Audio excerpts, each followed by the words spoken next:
Hi, I've waited years to say this out loud. My name is Emily, and at 30, I thought hosting Christmas dinner would finally prove I mattered. That maybe, just maybe, they'd see me as family. It should have been a night of laughter and clinking glasses. Instead, I set 6 places and ate alone. They didn't call, didn't text, didn't even lie about traffic. They just vanished, while I sat there with their names written in gold. For years I played the good daughter, smiled through silence, folded myself into whatever shape they needed. But this year, I did something different. Before I tell you what made them look at me like a stranger at my own table, leave a like if you've ever been the one holding everything together while others pulled away. And if you haven't subscribed yet, do it now. It's a small act, but it keeps stories like mine alive. It's strange, the things you remember when the silence is louder than the music you planned. The cinnamon candles were still burning on the mantel, their sweet scent fighting the cold air leaking in from the old windows. Outside, Chicago was all glittering frost and passing headlights, distant, indifferent. Inside, the apartment was too warm, too quiet. The oven clicked as it cooled. I had set the table for 6. The china plates, Margaret's favorite pattern, were spotless, edged with gold filigree. I'd even folded the napkins into perfect triangles, like Grace used to when she hosted. The roast sat untouched in the center, still steaming slightly. And me? I was standing there, smoothing down my dress for the 5th time, listening for footsteps that weren't coming. I hadn't eaten all day, just in case, just to be ready. It was Christmas. I was 30, and I was still hoping. My fingers brushed the snowflake place cards I'd made for each of them. Tom, Lily, Margaret. I even added a place for Grace, though she hadn't answered her phone in days. I didn't know if she even remembered. I picked up my glass of wine only to set it down again. The clink was too loud, too final. How many years had I tried? To fit in, to earn my place in that family. When Dad passed, I thought things would change, that maybe Margaret would see me for more than just some obligation she never chose. I spent my childhood chasing approval like it was the only currency that mattered. And somehow, I still believed this dinner might be enough. I walked to the window, parting the sheer curtain with the tips of my fingers. Snow was falling harder now, the street outside dim except for the flicker of a broken lamppost. No headlights, no car doors, no laughter, just the sound of my heart trying to stay steady. 6:02 p.m. I checked my phone again. Nothing. I had sent the reminders. Called, texted. No reply. No excuse. Just nothing. I sat down at the head of the table, straightened my fork. My hands were shaking, so I folded them in my lap. The silence was so thick, it felt like a presence. And then, my mind reached back, uninvited. Christmas, maybe 10 years ago. I was 20, and Margaret had gotten drunk off 2 glasses of mulled wine. She told Tom, "At least you're mine," and laughed like it was just a joke. I laughed too. Back then, I was good at pretending it didn't hurt. I wasn't pretending now. The clock ticked. The tree lights blinked. My food went cold. I whispered it aloud before I could stop myself. Where are they? But I already knew. I don't know how long I sat there. The candles had burned low, flickering shadows across the walls. My phone lay face up beside my untouched plate, a silent slab of glass waiting for a miracle. At 6:41 p.m., the screen lit up. Mom. I fumbled the phone, almost dropping it. My hands were stiff from the cold, or maybe from hoping too long. "Margaret?" I answered, trying to keep my voice steady. In the background, I heard laughter, loud, unfiltered, unbothered. "Emily," she said flatly, "we're with friends tonight." That was it. No apology, no explanation, just a fact. Like I was an inconvenience she forgot to mention until the guilt poked her. "Oh," I managed. I thought you were coming here," she sighed. "Plans changed. You should have asked earlier." I couldn't speak. My throat had closed around the words I wanted to say, all the questions, all the whys. Instead, I stared at the blinking lights on the Christmas tree, their soft rhythm mocking my stillness. "Look," she added, sharper now, "we're just having a little fun. Don't make this a thing, okay?" My voice came out smaller than I wanted. "I spent all day cooking." Another burst of laughter, hers this time. Then someone called her name in the background and she lowered her voice, suddenly impatient. "I'll talk to you later." The line went dead. I just sat there, still holding the phone. My grip tightened until the screen dimmed to black. And then it buzzed. A text from Tom. "Sorry, sis. Lily and I have better plans. Hope you're good, though." A thumbs-up emoji punctuated the sentence like a slap. Better plans. I read it twice, then again, each word heavier than the last. Outside, the snow had started again, soft flakes catching in the yellow halo of the street lamp. Inside, the silence had changed. It wasn't empty anymore. It was loud with realization. They'd never intended to come. Not Margaret, not Tom, not Lily. All the weeks I spent asking for dates, checking which wine Margaret preferred, texting Tom about Lily's dietary needs, it didn't matter. It never mattered. My body moved before I knew what I was doing. I stood and yanked the curtains open wider, as if seeing the street would somehow bring them to my door. But I saw it instead. Their car, Tom's silver SUV idling at the corner. I knew that license plate by heart. I squinted through the falling snow as the headlights swept across my building, and then turned the other way, away from me. I backed up slowly, the edge of the table catching behind my knees. My legs gave out. The chair was too cold. Or maybe I was. My spine pressed against the wood, but I didn't care. I let the silence have me. I tried not to cry. But then I remembered Christmas when I was 12. I had spent 2 hours drawing a card for Margaret. A tree, little stars, our family in front of a fireplace. I gave it to her before dinner. She barely looked at it. "Your lines are crooked," she'd said, setting it aside without another word. I spent all night redrawing that card. But she never asked for it again. I should have learned then. My eyes burned, but I blinked them dry. The heat from the oven was gone. Even the lights felt dimmer. I turned off the music. It was making my skin itch. Too cheerful, too fake. A plate clattered when I cleared it, the sound sharp and jarring in the quiet. I shoved the leftovers into the fridge with shaking hands. My reflection in the microwave door looked pale, hollow. I thought about pouring another glass of wine, but didn't. I didn't want to drink anything they hadn't toasted. That's when I noticed it, the single gift still under the tree. It was from me to Margaret, wrapped carefully with twine and a pine cone ornament I'd made from paper and glitter. Inside was a vintage scarf, green and gold, just like the one she lost years ago and cried about for days. I'd found it online, tracked it down on a second-hand site, and paid more than I should have. I reached for it, then pulled my hand back, let it sit there. The apartment felt like it belonged to someone else now, someone naive, someone stupid. I looked around at the handmade garlands, the custom ornaments, the Christmas cards I'd printed myself, all of it built around people who never intended to show up. I had made myself into a welcome mat, and they wiped their feet without looking down. A strange stillness crept into me. Not numbness, not yet, just still. My phone lit up again, another message, this one from Lily. "Did you really think tonight was about you? No emoji, no kindness, just that." I stared at the screen for a long time. Then I turned it off, and that's when I felt it. Not anger, not grief, but something deeper, heavier, like a sinkhole inside me opening up, swallowing every memory that tried to crawl to the surface. I stood. My legs wobbled, but I made it to the window again. Looked out one more time. Still no sign of them.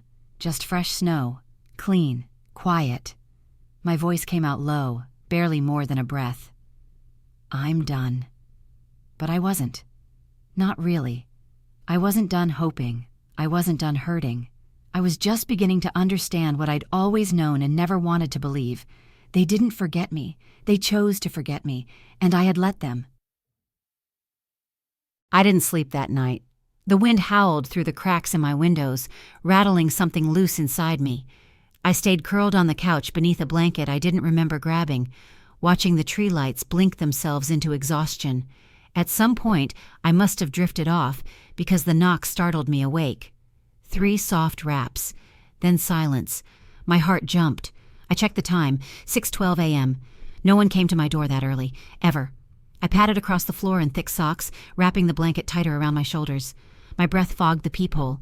I squinted, and there she was, Grace. My grandmother, bundled in a navy coat, her silver hair poking out beneath a knit hat, and in her gloved hands, an envelope. I blinked, not trusting the sight. I hadn't seen her in over a year. Another knock, lighter this time. I opened the door slowly, the cold biting at my bare ankles. "Hi, baby," she said softly.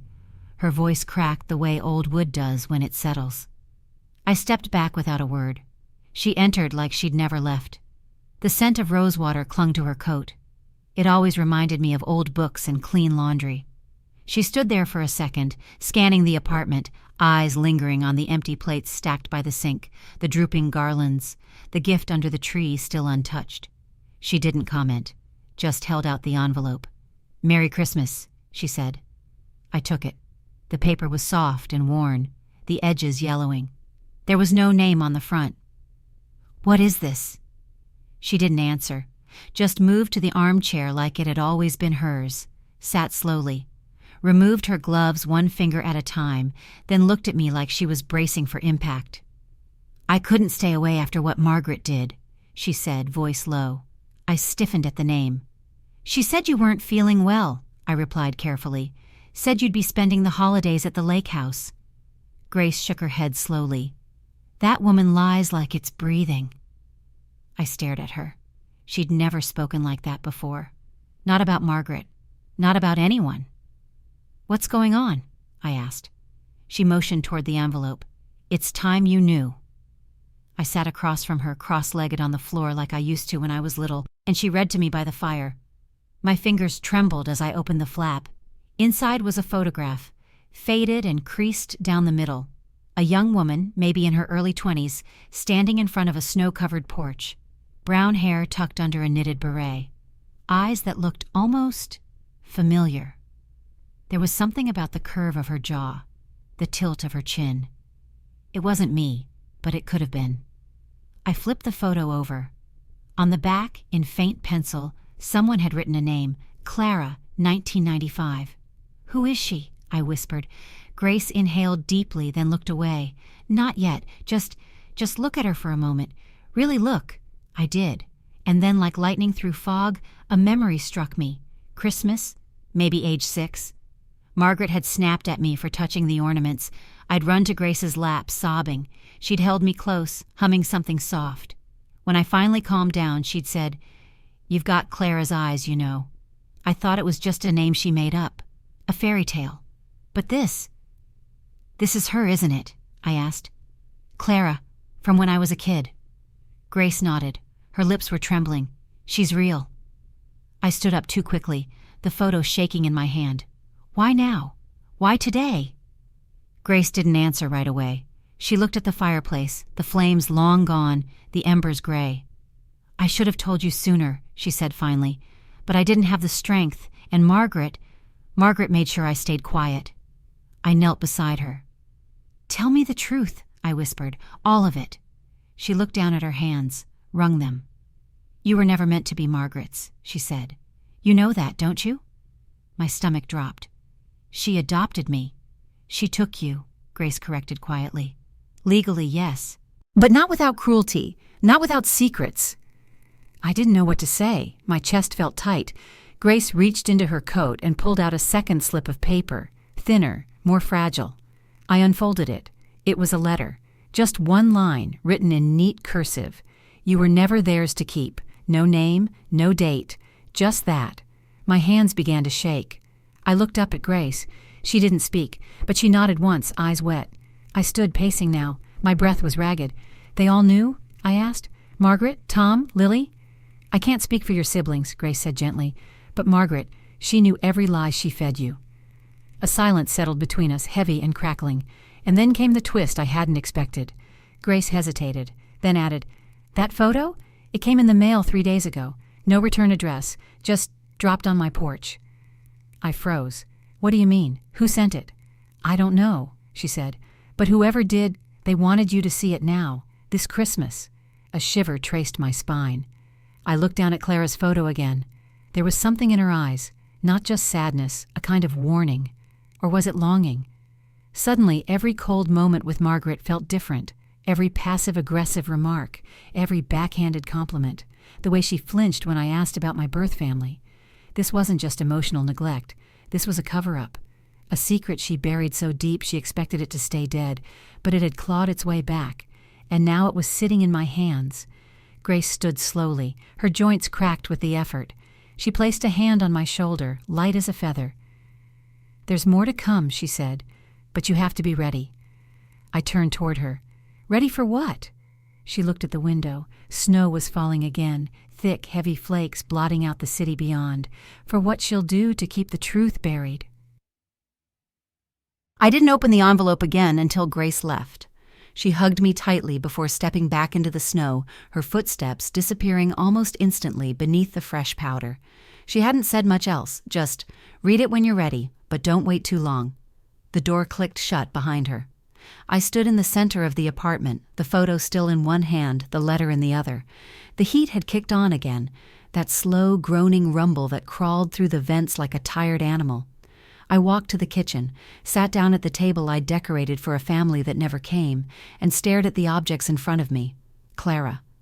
The name echoed through my mind like a bell ringing underwater. Not mine, not Margaret's, not anyone I'd ever seen in a photo album. Who had written that message? "You were never theirs to keep." I unfolded the envelope again, slower this time. Something was tucked deep inside. I shook it gently, and out slid a second photo. At first I thought it was Clara again, but it wasn't. This one was older, faded at the edges, slightly torn in the corner. A girl, no older than 5, dressed in a velvet green dress with a satin bow, sitting cross-legged on a plaid blanket near a snowy porch, her cheeks flushed pink, a toy rabbit in her lap. Me. It was me. I stared at it for what felt like hours. On the back, in handwriting so familiar it turned my stomach, were 3 words, "Keep her quiet." M. My breath caught, my chest tightened. Margaret's handwriting. I would know it anywhere, sharp angles, crisp lines. It was the same script that labeled the holiday boxes in the attic, the same that signed every passive-aggressive note taped to the fridge when I was a teenager. Keep her quiet. Who had she written that to? And why? I tried to steady my breathing. My fingers were stiff with cold even though the heater hummed behind me. My mind began to rewind, piece by piece. A memory from when I was 8. Margaret arguing on the phone late one night. Her voice muffled behind a closed door. I'd only caught a few words. "She doesn't need to know." I'd thought she meant Lily, maybe some surprise party. Now I wasn't so sure. I stood and paced the kitchen, letter still in hand, rereading every word, every curve of ink, like it might spell out an answer I'd missed. I was never theirs to keep. So, whose was I? A sudden wave of dizziness hit me, and I grabbed the counter to steady myself. That's when the next twist came. There, tucked between the pages of the letter, a slip of something thin, tissue paper maybe. No. It was an old hospital bracelet, the kind they put on newborns. My heart started pounding. It was yellowed and cracked, the ink faded, but I could still make it out. Infant female, Clara E., DOB 12/22/1995. And then scrawled in different handwriting, "Discharged, private custody." I stumbled back a step. The floor creaked beneath me. That was my birthday. Clara was my mother. She had me, and someone took me from her. I clutched the bracelet to my chest like it might disappear if I let go. The tiny plastic band barely wrapped around my fingers, let alone my wrist. Why did Margaret have this? Why hide it? Why now? I rushed to my laptop, hands still shaking. Typed Clara's name into the search bar. Evans, Chicago, architect, anything. Dozens of results, most too old or too far. But one stood out. Clara Evans, architect, Boston, MA firm profile, modern design, 3 awards, 1 photo. I clicked. There she was, the woman from the photo, a little older, a little harder around the eyes. My heart didn't know whether to race or stop. I zoomed in on her face, searched every line, every wrinkle for a piece of myself. It was there, barely, but it was. And suddenly, a cold realization settled in. If I could find her this easily, Margaret had known. She'd always known. I sat back, letting the weight of it all crash down. My body felt heavy, my throat dry. The sound of a car door slamming outside made me flinch. I turned quickly toward the window. Nothing but falling snow and the faint orange glow of the street lamp. But I didn't feel alone. Not anymore. Something was shifting. The lie was unraveling, bit by bit. And Margaret, if she had this bracelet, if she wrote that message, she wasn't just protecting her reputation. She was hiding a crime. I thought of the times she looked at me like I was someone else, the way she avoided certain questions, how she flinched the night I asked if I was really adopted. She'd never said yes, just, "You're ours, that's all that matters." I believed her. I pressed the bracelet flat against the table and took a picture. Then picked up my phone. For the first time in 2 days, I called her. She didn't answer. I left a voicemail. I found the envelope and the bracelet. I know who Clara is now. I paused. "You lied to me, and I think you've been lying for a long time." My voice shook, but I didn't stop. "I'm going to find her. I deserve the truth." I hung up before I could change my mind. The air in the room felt thicker, charged. I sat still, waiting. And that was when my phone buzzed again. One new voicemail, Margaret, her voice low, calm. I turned up the volume and held it to my ear. "Burn that letter," she said, "or you'll regret it." I played her message again, just to be sure I'd heard it right. "Burn that letter or you'll regret it." No hello, no hesitation, just that. Cold, precise. Like a threat rehearsed so many times it no longer needed emotion to land. I stared at the phone in my hand, thumb hovering over delete, then moved it to save instead. The silence afterward was louder than her voice.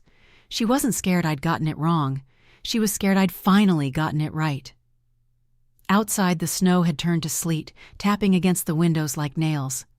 I hadn't realized how dark it had gotten. The lights were still off, and the soft blue of the screen lit up my face like a ghost. I could see my reflection in the black glass of the microwave, pale and wide-eyed. I looked like someone I didn't know. The bracelet sat on the table where I'd left it, next to the letter and both photos. I reached for the envelope to hide them away, but then I noticed something. A fingerprint, smudged on the photo of me as a child. Fresh. Like it had been touched recently, but not by me. A chill went through me. I looked toward the front door. Locked, chains secured. Still. I crossed the room and checked it again, jiggled the handle, turned the deadbolt twice just to hear it click. Then I checked the windows. Nothing broken, nothing shifted, except something had shifted inside me, because for the first time in years I didn't feel like I was overreacting. I felt watched. I grabbed my phone again, pulled up Margaret's contact, hovered over the call button, then stopped. What would I even say? "Hi, just wondering if you meant to threaten me, or was that just your usual charm?" No, she wanted me off balance, wanted fear to do the rest of the work. I wouldn't give her that. Instead, I sat back down and did the only thing I could think of. I wrote everything down. Names, dates, Clara's info, what Grace told me, what I'd found, the bracelet, the photo, Margaret's message. I emailed it all to myself with the subject line, "If anything happens to me, just in case." It was dramatic, maybe paranoid, but it made me feel less small. I shut the laptop and pressed my palms flat to the table. Steady. Then came the knock. 3 short taps, exactly like Grace's that morning. But I hadn't told anyone else. I didn't move at first, just stared at the door, heart racing, brain doing somersaults. I didn't breathe until the voice followed. "Emily, it's me, Grace." I exhaled, but as I opened the door, I realized something was off. Grace looked shaken. Her coat was half-buttoned, scarf crooked, eyes wide beneath her glasses. "I think someone's been in my house," she said. The words landed like ice water. I pulled her inside, shut the door fast behind her. She was trembling, and not just from the cold. "Slow down, what happened?" She took off her gloves with jerky, uneven movements. When I got home, the back door was cracked open. Not wide, just a sliver. "I always lock it, Emily, always." "Was anything taken?" She shook her head. "No, nothing missing. But someone had been there. I could feel it. And this..." She opened her coat pocket and pulled out another envelope. Smaller, thinner. It was addressed to me. My full name, in neat, slanted handwriting I didn't recognize. I took it with a trembling hand. Inside was a single note, just 5 words: "Stop digging, or else." No signature, no clue, no context. But we knew. Grace sank into the chair across from me. Her hands were balled into fists in her lap. "This isn't just about pride anymore," I whispered. "She's covering something." Grace looked up. "She's afraid." I nodded slowly. "Good." We sat in silence, listening to the radiator hiss and pop. For a moment, I let myself drift, back to a memory. I was 15. I'd broken a plate during dinner, a cheap one, not even part of a set. Margaret didn't yell. She just looked at me and said, "That's the problem with you? You don't know how to handle fragile things." I thought she meant dishes. Now I think she meant the truth. That same brittle tone had been in her voicemail. Not fury, not panic, control. Grace stood and poured us both a glass of water. Her hands were steadier now, but her voice was low. "Do you want to stop?" she asked. I looked at her. "No," I said. "I want to start." Grace nodded once, like she'd expected it, but that tiny nod changed everything, because it made me realize something terrifying. Margaret wasn't just trying to scare me. She was warning me. That meant I was closer than she ever thought I'd get, and she wouldn't stop at warnings. I grabbed my phone, pulled up my search history, and found Clara's profile again. She was real, alive, just a few states away, and she didn't know I existed. I stared at her photo for a long time, then whispered aloud just to hear it outside my head. "I think I found my mother." The words didn't feel real, not yet, but they would. I looked at Grace. "I'm going to Boston." Before she could answer, a soft click echoed through the apartment. Both of us froze. It came from the hallway. I tiptoed toward the front door, breath held, ears straining. The chain was still in place, but the mail slot hung open. A draft seeped through. I knelt slowly. One thing had been slipped through. A torn scrap of newspaper. On it, a single word circled in red pen. Betrayal. That night, I barely slept. The word betrayal kept burning behind my eyes, etched in red like it had been written inside me. I lay on the couch, lights off, blanket pulled tight around my shoulders like a shield that couldn't possibly work. I kept listening for sounds that didn't belong. Footsteps in the hallway, a lock turning, anything. But the only things that came were shadows, shifting shapes across the ceiling as the wind pushed at the windows. I don't know what time it was when I heard Grace in the kitchen making tea. The soft clink of the spoon, the whistle of the kettle, familiar sounds in a world that no longer felt familiar at all. She brought me a mug without saying a word, and we sat in silence. I stared into the steam, willing my thoughts to settle. Finally, I asked, "Do you think she sent it?" Grace didn't ask who I meant. She just nodded, slow and heavy. "I think she's desperate," she said. I nodded too. "And dangerous." The clock ticked. The radiator hissed. The tea cooled between my hands. "I need to know the rest," I said. Grace met my eyes, her mouth set into a firm line, and she told me.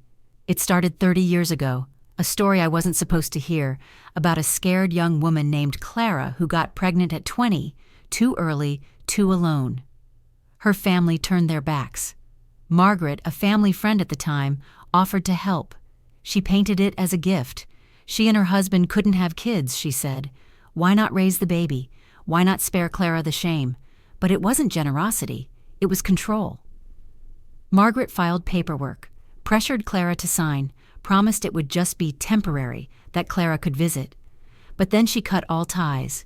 She moved cities, changed phone numbers, changed my name. "She told everyone you were hers," Grace said, voice shaking. "She made herself your mother on paper, but she never planned to be one in real life." My stomach clenched. "And my father?" Grace shook her head. "She never said, only that Clara didn't deserve to be in your life." I gripped the mug tighter, knuckles white. The warmth had long since faded. All those years, the coldness, the distance, the way Margaret snapped if I asked too many questions, it wasn't just disdain. It was fear. Fear that I'd uncover the truth. I remembered being 7, holding up a crayon drawing and asking why I didn't look like Tom or Lily. Margaret had yanked it from my hands and said, "You don't need to dwell on nonsense." Now I understood. I was the nonsense, the part of her life she tried to erase. But Clara hadn't disappeared. She was in Boston, and she might still be looking for me. My voice came out quieter than I expected. "I want to find her." Grace didn't argue. She didn't warn me not to get my hopes up.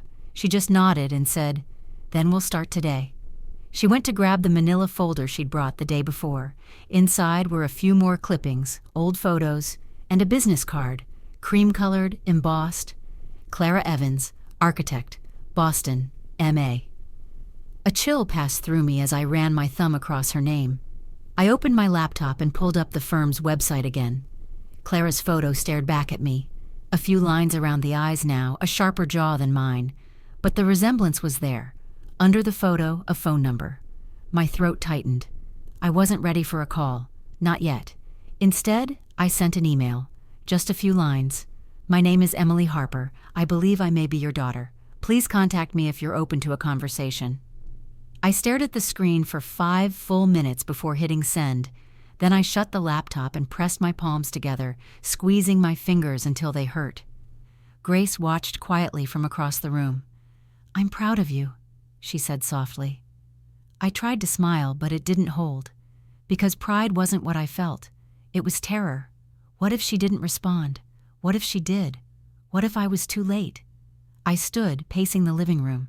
Every creak of the floor sounded amplified. My head was buzzing. The silence between us stretched too long. Then my phone vibrated.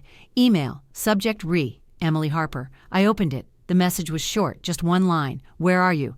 I reread it twice, 3 times. It wasn't shock or denial. It was urgency, like she'd been waiting. I showed Grace. Her breath caught. "She wants to meet," I said.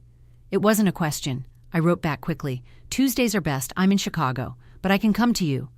Seconds later, another reply. "Come, please." The word hit me in the chest. Suddenly, every doubt I'd held crumbled. She wanted me. Not just to know me, but to see me. I didn't realize I was crying until Grace handed me a tissue. Then the front door rattled. 3 sharp knocks. We both froze. Not Grace this time. I walked slowly to the door, heart in my throat. Another knock. I checked the peephole. Nobody there. I opened it anyway. On the floor was another envelope. Plain, unmarked. Inside, a photograph.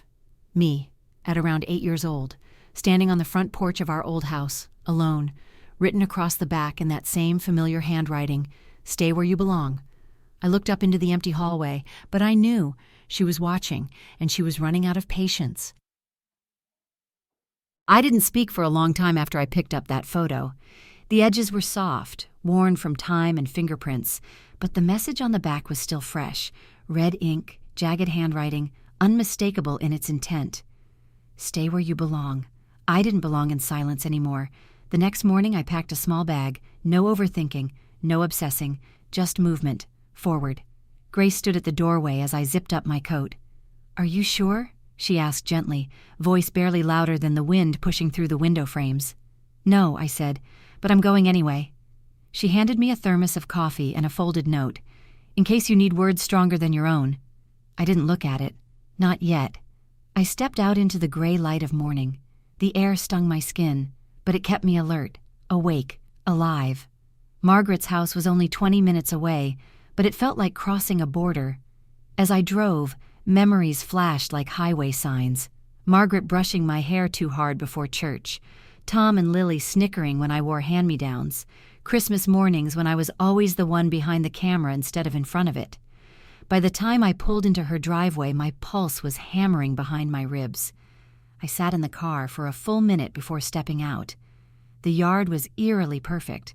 No snow out of place, not a footprint in sight. Like no one had been here. Or like someone was watching and didn't move. I rang the bell. No answer. But I knew she was home. I rang again, longer. Then I knocked, fist tight and solid against the door. The sound of locks turning made my jaw clench. When the door finally opened, Margaret stood there in a cream sweater and pearls, the picture of composure. Except for her eyes, colder than I'd ever seen them. "Emily," she said flatly, "I assume you're here for drama." I stepped inside without being invited. "No, I'm here for answers." She closed the door behind me, slow and deliberate. The hallway smelled like furniture polish and lavender, the same scent she'd used since I was a kid. It made my skin crawl. "I got your messages," I said. She didn't blink. "And yet here you are." I held up the photo. Was this supposed to scare me? Because it didn't. She crossed her arms, her voice calm but sharpened. It was a warning. About what? I asked. That I'd finally learned the truth? She tilted her head slightly. What truth, Emily? That you're adopted? You've known that for years. No, I said. I'm not talking about adoption. I'm talking about Clara. That name landed like a stone in water. No splash, but all the ripples. Her lips twitched barely. She's not your concern. She's my mother. Her hand tightened around her elbow. She gave you up. No, I said. You took me. The silence was so thick I could hear the hum of the refrigerator behind the wall. I stepped closer. You made her believe it was temporary, that she'd still have a say. Then you cut her off and buried everything. Margaret's voice dropped. You don't understand what she was. Then tell me. She looked away, jaw clenched. She was reckless, irresponsible, selfish. I saved you from growing up like that. No, I said louder now. You didn't save me. You erased her, and you turned me into a secret you could control. Her eyes snapped back to mine. You were mine to raise, and I did. No, I said, shaking now. You tolerated me. You shaped me into something you could use. And when I started asking questions, you punished me for it. Her voice cracked just slightly. I protected you. I let out a laugh that didn't feel like laughter. By sending threats through my mail slot? By stalking Grace? By leaving photos on my porch? Something shifted in her face then. Just for a second. Not guilt, fear, because she realized I knew. I stepped back, pulling the hospital bracelet from my pocket. You had this all along. You kept it. Why? She said nothing. I pressed on. Were you planning to destroy it, or did it just remind you of what you did? Still nothing. I emailed Clara, I said finally. I'm going to see her. She took a step forward, voice trembling now. Don't. I already have. You don't know her, she said, her mask slipping. She'll destroy everything you've built. I shook my head. I didn't build anything. You built this lie, and I'm done living in it. Her face twisted. You owe me. I froze. Owe you? I repeated. I gave you a life, she hissed. Food, a home, education. You think Clara could have done that? I would have taken love over manners, I said, my voice low. I would have taken the truth. She was trembling now, lips tight with fury, hands clenched at her sides. You walk out that door, she said. Don't come back. I'm not walking, I replied. I'm running. I turned before she could say more. The wind hit me as I stepped outside, cold but bracing. I felt awake. I felt free, until I reached the car. Taped to the driver's side window, another envelope. I tore it open with numb fingers. Inside was a photo of Clara, recent, smiling, taken from a distance, written on the back. You think you're safe. You're not. The photo of Clara shook in my hand. The wind howled through the cul-de-sac, slicing through my coat and spine like a blade. The paper crinkled as my fingers curled tighter around it. She was smiling in the picture, unaware, maybe even happy, and someone had been close enough to take it from a distance, to stalk her, and now they wanted me to know. I scanned the street, empty, still, too quiet. No footprints but mine. I got into the car and locked the doors. My mind was spiraling. If Margaret had someone watching Clara, what else was she capable of? And how long had she kept tabs on her? A terrifying thought bloomed. Was Clara in danger because of me? I drove home with white knuckles on the steering wheel, my eyes darting to the rearview mirror every 10 seconds. Grace was waiting at the window when I pulled in. She saw my face and met me at the door before I even knocked. What happened? She asked. I held out the photo. Her face paled. She's watching her, I said, voice thin. I think she always has been. Grace lowered her voice to a whisper. Then we can't wait anymore. I nodded. We booked the first train to Boston. The train ride was long, too long. I couldn't sleep, couldn't read, couldn't think straight. Grace dozed lightly beside me, but my thoughts were buzzing. What if Clara didn't want to see me? What if she was scared, or angry, or worse, what if Margaret had already gotten to her? The rhythmic clatter of the train tracks matched the pacing of my thoughts. I tried to slow my breathing, tried to picture Clara's face from the photo, that soft smile, the warmth in her eyes. I wanted to believe that smile was meant for me. We arrived in Boston late in the afternoon. The winter sun cast long golden shadows across the platform. The city felt different than Chicago, brighter somehow, like something here had waited patiently for me to arrive. Clara lived in a red brick walk-up in Cambridge, tucked between a cafe and a bookstore. Her neighborhood was quiet, the sidewalks dusted in light snow, the air full of roasted coffee and chimney smoke. I stared up at her building. My feet wouldn't move. Grace placed a hand on my back. "She's your story too, Emily." I nodded once, then climbed the steps. The door was dark blue, apartment 3B. I knocked. Each heartbeat felt like a drumbeat in my ears. A pause, then footsteps. The door opened slowly, and there she was. Clara. Older than the photo, but not by much. Her hair was longer, streaked with gray, pulled back in a low bun. She wore a soft gray sweater and jeans, barefoot, eyes wide with recognition and disbelief. She didn't speak. Neither did I. And then she whispered it, like a breath she'd been holding for 30 years. "Emily?" I nodded. Her face crumpled. She reached for me, and I fell into her arms. It wasn't graceful. It wasn't cinematic. It was messy and trembling and real. Her arms wrapped tight around me like she might never get another chance. "I looked for you," she sobbed. "I begged for news. They told me nothing." "I didn't know," I whispered, choking on tears. "Not until now." She pulled back just enough to see my face. Her hands cupped my cheeks, eyes searching every inch like she was memorizing me. "You're beautiful," she said through tears. "You have my mother's eyes." We moved inside. Grace stayed in the hallway, letting the moment be ours. Clara's apartment was warm, filled with plants and light and the faint scent of cinnamon. There were books stacked in corners, sketches of buildings on the walls, and a kettle humming faintly in the kitchen. We sat on the couch, close, like we couldn't stand to be apart. She pulled out a photo album, dusted but ready. She showed me pictures of herself as a teen, her parents, her college dorm, the hospital where I was born. "I named you Lila," she said. "It was the name of the nurse who stayed with me all night." I smiled through my tears. "I like Emily too." She held my hand tightly. "Do you forgive me?" I squeezed hers back. "You didn't abandon me. You were erased." A tear slipped down her cheek. "I thought about you every day." I believed her. I could feel it. For the first time in a long time, I felt like I had a place, not earned, not begged for, given, freely. That night, Clara made soup, homemade with herbs and garlic and real stock. She set the table for 3, and Grace joined us, sliding into the chair with a small smile and misty eyes. We talked like we were making up for lost time, which we were. Stories, laughter, quiet tears. But it didn't last long. Halfway through dinner, Clara's phone rang. She frowned, checked the screen, and her face went pale. "No caller ID," she said. She didn't answer, but a minute later, a text came through. She looked at it, then turned the screen to me. "Your daughter doesn't know everything, neither do you. Stay out of it." No name, just a threat. My blood turned to ice. "Grace," I said quietly, "this isn't over." Then the power went out, all at once. Lights, heat, everything. We froze in the dark. Clara grabbed a flashlight from the drawer, the beam shaky in her hands. Grace lit a candle from her purse. I had no idea she even packed one. I ran to the window and peeked through the curtain.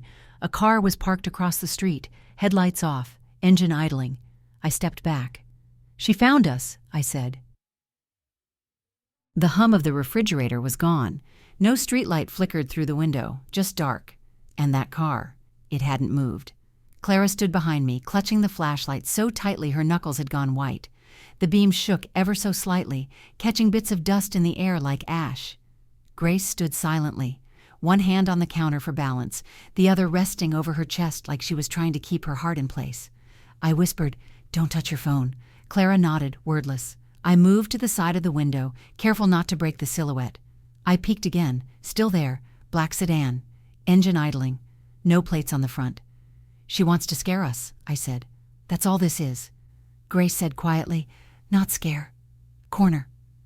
The power cut wasn't an accident. The message wasn't random, the photo, the text. This was escalation. Clara turned to me. "We have to call someone." Not from here, I said. She could be watching the lines, the tower. I don't know how far she's gone. Grace moved first. She pulled a candle from her bag, the one from the train, and lit it slowly. The small flame danced between us, casting long shadows on the walls. Its glow was soft, warm, defiant. "We leave now," I said. Clara's face tightened. "But where?" "We'll figure it out on the way." We grabbed only what we needed. IDs, phones, Grace's folder, Clara's keys. I shoved the threatening photo into my coat pocket. We slipped down the back staircase, shoes quiet on each step. The hallway was empty, the smell of someone else's cooking lingering like a false sense of peace. The alley behind the building was cold and wet. Slush soaked into my boots instantly. But the car hadn't moved. It hadn't followed. Yet. We ducked into the nearest hotel 2 blocks over. Clara paid cash for a room. She didn't ask why. Didn't need to. She just moved with me. We didn't speak much once we got inside. Grace poured everyone water from the tap and pulled the curtains tight. Then finally, I let myself sit. My body ached. My mind didn't. It was sharp. Ready. I opened my laptop and connected to a hotspot. No tracking, no home Wi-Fi. It was time to end this. I pulled up every file I'd saved. The bracelet photo, the adoption note, the envelope, the threats, even Margaret's voicemail. I dropped them into a secure folder, titled it, Harper Cover-Up. Then I wrote one sentence at the top. If anything happens to me, this goes public. I stared at the screen for a long time, then emailed it to 3 people, myself, Grace, and a local journalist who once covered adoption fraud in the Midwest. "Are you sure?" Clara asked. I looked at her. "I've been scared of her my whole life," I said. "That ends tonight." Clara nodded. I could feel her hand brush mine, soft but sure. We sat in silence, our shoulders touching like we were anchoring each other to something solid. Grace finally broke it. "She won't go quietly," she said. I smiled, not out of joy, but clarity. "She doesn't have to." We waited. Nothing happened that night. No knock, no shadow. But I didn't sleep. Instead, I replayed everything Margaret ever said to me. Every lie dressed in care, every smile with claws behind it. "You're lucky to be here. We gave you a better life. Don't look back. There's nothing there for you." She hadn't raised me. She'd kept me, like a thing, like a secret, and now I was done being quiet. The next morning, I sent the file to Margaret. No message, no explanation, just the truth. 1 hour later, my phone rang. Her name lit up the screen like poison. I answered without speaking. She started breathing heavily. "You're making a mistake," she said. "No," I replied. "You made it, 30 years ago. You don't understand. I understand everything." My voice cracked but didn't fall. "And if you ever come near Clara again, I'll make sure you understand what exposure feels like." Silence. Then, for the first time in my life, Margaret's voice trembled. "What do you want?" That was the twist. Because for the first time, she was asking me.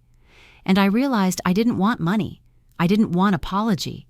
I wanted release. "I want you gone," I said. "From my life, from Clara's, from Grace's. And I want you to know that if I ever feel a shadow behind me again, I will burn everything down." She exhaled shakily, then hung up. I stood there staring at my reflection in the hotel mirror. For the first time, I didn't look like her. I looked like me. That night, Clara and I sat by the window. Snow fell again, soft, steady. The world muffled by white. Clara poured us both tea. Mint. My favorite now. Her favorite then. She smiled gently. "I didn't know if I'd ever get this." I looked at her. "Get what?" "A second chance," she said. "To be a mother." I shook my head. "You don't have to start over." "You're right," she said. "I just have to show up now." She reached over, took my hand again, and then a knock at the door. 3 short taps. We all froze. Clara rose slowly, her footsteps silent across the carpet. She opened it a crack. A man stood there, tall, early 50s, holding an envelope. He glanced toward me, then said, "You're not done yet." The man didn't step inside.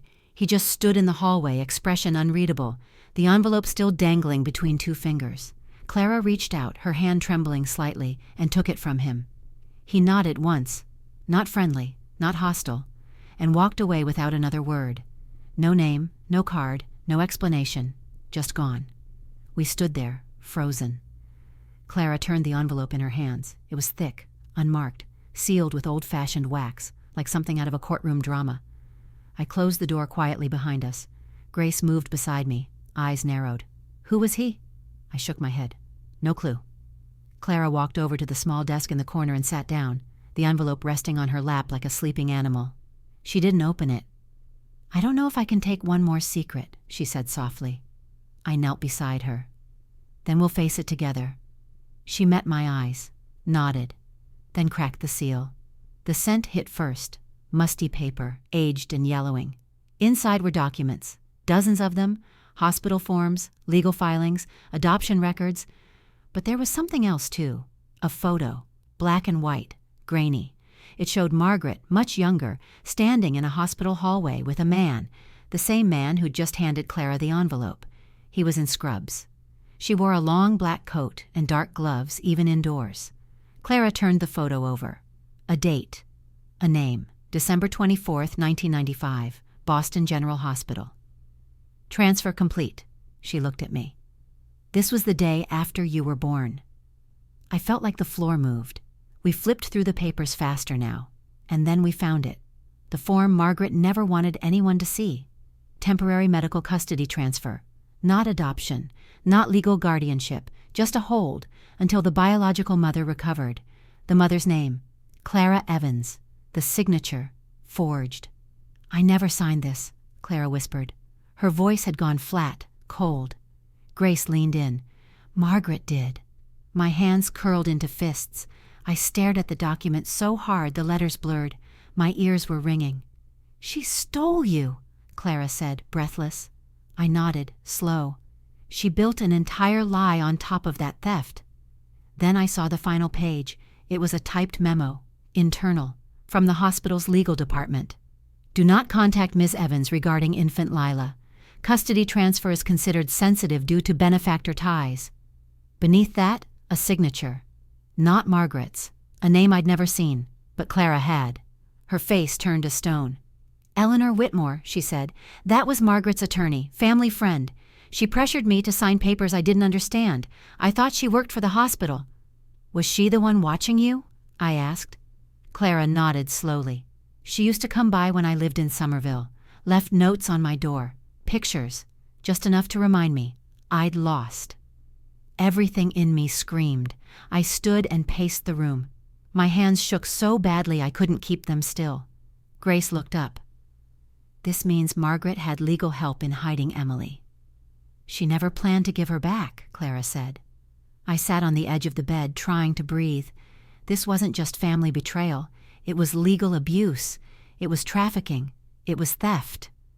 I could take this to court, I said. We have enough to file. Clara nodded. But it won't undo the past.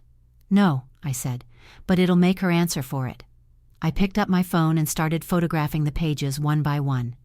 Every document, every name, every signature. Then I sent them. Not just to myself this time. I sent them to a civil rights attorney in Chicago who once handled wrongful adoption suits. I titled the email, Harper Case, Urgent. Then I turned to Clara. I don't want to run anymore, I said. I want to fight. She took my hand. Then I'll stand beside you. Grace smiled, proud. And I'll testify. We were quiet after that, until Clara's phone buzzed, blocked number. She didn't answer, but a voicemail came through instantly. She tapped play on speaker. Margaret's voice, cold, strained, filled the room. You made your choice, so did I, but you've forgotten what I know. You're not the only one with secrets, Clara. Ask her about Somerville. Ask her who really left. The message cut off. Clara's face drained of color. She set the phone down, hands shaking. What is she talking about? I asked. Clara didn't answer. She just stood, walked to the window, pressed her palm to the glass. Back then, after they took you, she said slowly, I did try to fight. I hired a lawyer, saved what little money I had. She paused. But then I stopped. I told everyone I gave up. I waited. She turned to face me, voice fragile. But I didn't stop because I wanted to. Then why? She swallowed hard. Because someone threatened to hurt you if I kept going. I blinked.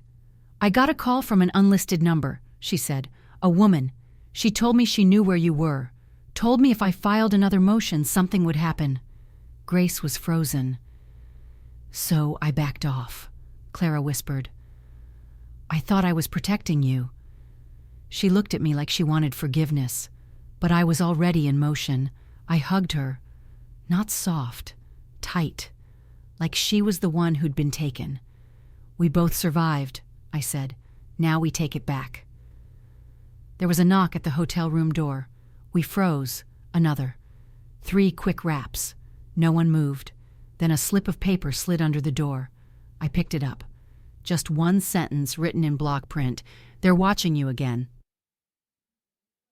We didn't sleep that night. Not really. The lights stayed on, though none of us said it out loud. None of us wanted to be the one to admit we were afraid of the dark. I sat on the edge of the bed, arms around my knees, listening to every sound outside the hotel room door. Every shuffle, every creak. Clara made tea around 4 a.m., her hands trembling as she poured it. Grace dozed upright in the armchair, her Bible open on her lap but unread. The note, "They're watching you again," still sat on the nightstand beside the lamp. Its block letters felt louder than any knock. But morning came anyway, and with it, the first sunbeam sliced through the blackout curtain like a quiet promise. "You made it through." I stepped outside while Clara and Grace showered. The snow had stopped. The city was waking up. Cars honking, coffee brewing, footsteps scraping against salted sidewalks. Ordinary life. But it didn't feel ordinary to me. I pulled my coat tighter, took a deep breath, and let the cold air shock my nerves awake. My phone buzzed in my pocket. A message from the attorney I'd emailed 2 nights ago. "Reviewed documents. Let's talk. You have a case." My fingers tingled. I hadn't realized how much I needed someone else to say it was real. I texted Clara and Grace to meet me at the cafe across the street. 20 minutes later, they slipped into the booth beside me. Clara freshly showered, hair wet under a knit cap, Grace with her lipstick slightly crooked and her coat still damp at the hem. I showed them the message. Clara smiled, but it didn't reach her eyes. "What now?" "We move forward," I said. "I talked to the attorney. We push the story public. Margaret's threats. They only work in the dark." Grace stirred her tea. "We'll need more than truth." I nodded. "We'll need each other." We didn't talk about the fear anymore. We just started planning. Later that day, back at Clara's apartment, we decorated the tree. It wasn't a big one, just a fake pine from the corner store, a little lopsided, its base wrapped in a threadbare red cloth. But we strung lights around it anyway, and Grace pulled out a small box of ornaments she'd kept all these years, tiny angels and silver stars, one faded reindeer with a cracked nose. Clara handed me an ornament shaped like a heart. "Here," she said, "you hang the first one." I smiled. "Where?" "Anywhere you want," she said. "It's your tree, too." I found a branch near the center, sturdy enough to hold the weight, and pressed the heart gently onto it. It swayed for a moment, then settled. That's how it felt. Not perfect, but steady. Shared. Grace hummed a quiet carol under her breath, and for the first time since I was a child, Christmas didn't feel like a punishment. It felt like peace, but peace doesn't last long in a house built on secrets. That evening, a letter arrived. No envelope, just folded paper left under Clara's door. It wasn't threatening, it was strange. Typed in courier font, uneven ink. "You don't know everything. Clara has more to explain. Look in the garden." No name, no date. Clara's face went pale. "There is no garden. I live on the 3rd floor." Grace frowned. "Someone wants to rattle you." I stood slowly. "Or someone's telling the truth." We went downstairs, flashlight in hand. Behind the building, past the dumpsters and icy sidewalk, was a narrow stretch of fenced-in soil, too small to be a garden, more like a forgotten plot. But there, buried in the snow at the far end, was something small and metal poking through the surface. I brushed away the snow, a tin box, rusty, locked. I looked up at Clara. "Do you recognize this?" She didn't answer right away. Then, almost in a whisper, "I haven't seen it in 25 years. She took it gently from my hands and opened it with a hairpin from her coat. Inside were letters, dozens of them, all addressed to me, all unopened. Clara's hands flew to her mouth. "These are mine." She lifted one. The ink had faded, the envelope stained by time. "I wrote to you every month after they took you," she said, voice trembling. "I gave them to someone I thought I could trust, someone who promised to send them to your foster home." My eyes burned. "They never came."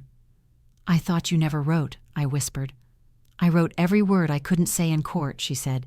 "Every birthday, every milestone." I pulled one letter out, dated December 1998. "Dear Emily, today you turned 3. I don't know what your laugh sounds like anymore, but I still hear it in my sleep." The words blurred behind my tears. I didn't notice I was crying until Clara touched my shoulder. "You were never forgotten," she said. "The letters, they filled something inside me I didn't know was still hollow. Proof that love had tried to reach me and had been stopped." Clara opened another, then another. Grace wiped her eyes quietly. We carried the box back upstairs together. That night, we placed the letters under the tree, wrapped them in gold ribbon, no bows, just memory. The room smelled like cinnamon and pine. Soft music played from Clara's record player, the crackling kind of warmth you don't get from digital. I curled up on the couch, wrapped in a blanket. Grace read aloud one of the letters, her voice low and even, like prayer. Clara sat beside me, hand resting over mine. We didn't speak of revenge. We just spoke of rebuilding. And in that stillness, something shifted. I wasn't just surviving Margaret anymore. I was outgrowing her. We were a family again, real, chosen, whole. But just as I started to believe that maybe, just maybe, we could have this peace for more than a moment, my phone lit up. An anonymous email. Subject: final offer. No message, just one image, a matchbook, from the motel Margaret had once stayed in outside Chicago, burnt at the edges, and beneath it, a sentence: "Choose them and watch what burns." The matchbook sat in my palm, scorched at the edges, ashing onto Clara's hardwood floor. I read the message again. "Choose them and watch what burns." Margaret's final card. No more veiled threats. No more hiding behind notes and proxies. She wanted me to feel what she'd felt the moment I walked away, powerless. But what she didn't understand was, I had burned, for years, quietly, internally, and somehow I survived it. Now it was her turn to face the fire. I sent the matchbook photo to my attorney, along with every document, letter, and voicemail we'd collected. Clara watched me from the kitchen, shoulders hunched, her hand trembling as she stirred tea she wasn't going to drink. Grace sat in the armchair, cross-stitch resting on her lap untouched, eyes tracking every movement. I took one last look at that email and deleted it. "You okay?" Clara asked softly.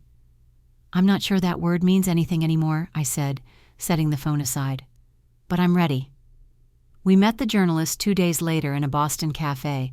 He was kind, professional, sharp. He listened without interruption, flipping through each file with growing focus. When I handed him Clara's old letters, the ones buried in the garden tin, something in his expression shifted. "You know this is going to be big," he said. "Once this goes public, it can't be taken back." "I don't want it back," I told him. "I want it out." Grace nodded beside me. Let the truth do what it was born to do. That night, the article went live. The Quiet Abduction, a daughter's search for her real mother and the woman who lied. The story spread like wildfire, local news, then national. Margaret's name was everywhere. Court proceedings followed. The attorney filed a motion to challenge the original custody paperwork. Forgery, fraud, concealment. Clara stood with me through every meeting. Grace testified to what she'd witnessed, the forged signatures, the manipulation, the fear. And Margaret? She didn't show up to the first hearing, but she sent her lawyer, the same woman from the hospital memo, Eleanor Whitmore. Older now, cold as ever. She denied everything until we showed them the hospital's internal memo, the medical custody form, and the sealed envelope containing the original DNA test, one Margaret had requested behind Clara's back nearly 3 decades ago. That cracked it open. Under pressure, Eleanor took a plea deal and provided a sworn affidavit detailing Margaret's role. Margaret was stripped of any remaining parental claims. But honestly, that wasn't the part that mattered most. The real victory came quietly. Weeks later, I found myself sitting in Clara's living room, a warm mug in hand, cinnamon cookies on the plate between us. Grace was humming softly in the kitchen, folding laundry like she had when I was 10.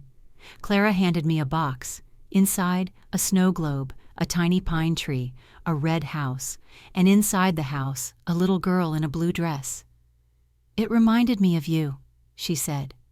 I blinked faster. "Because I lived in a snow globe?" "No," she said, smiling. "Because you were always there. I just couldn't reach you." We didn't cry. Not that time. We just were. Together. Finally. On the other side. I still have the letters, all 47 of them. Sometimes when I can't sleep, I reread the one she wrote on my 13th birthday. "Maybe you hate me. Maybe you don't even know I exist. But I'm here. I always will be." And she was right. She stayed. When everyone else turned away, she waited. And when I was finally strong enough to look behind me, she was still there, hand outstretched. I learned something from all this. That love withheld is not love lost. That truth is a stubborn thing. Quiet, yes, but patient. And that no matter how deep they bury you, someone will always remember where you started. I don't hate Margaret anymore. I don't forgive her either. But I've stopped building my life around her absence. Because now I have something real. I have family. Not because of blood, but because we chose each other. Through the pain, the silence, the waiting. We chose again and again, and that's what made it true. Thank you for walking with me through every moment of this story. The dark turns, the fragile hope, the final reckoning. If you felt something, if this reminded you of your own journey, I hope you'll let us know. Subscribe, like, comment, and share this story with someone who needs it. And if you're ready for another unforgettable journey, watch the next video. It's waiting for you.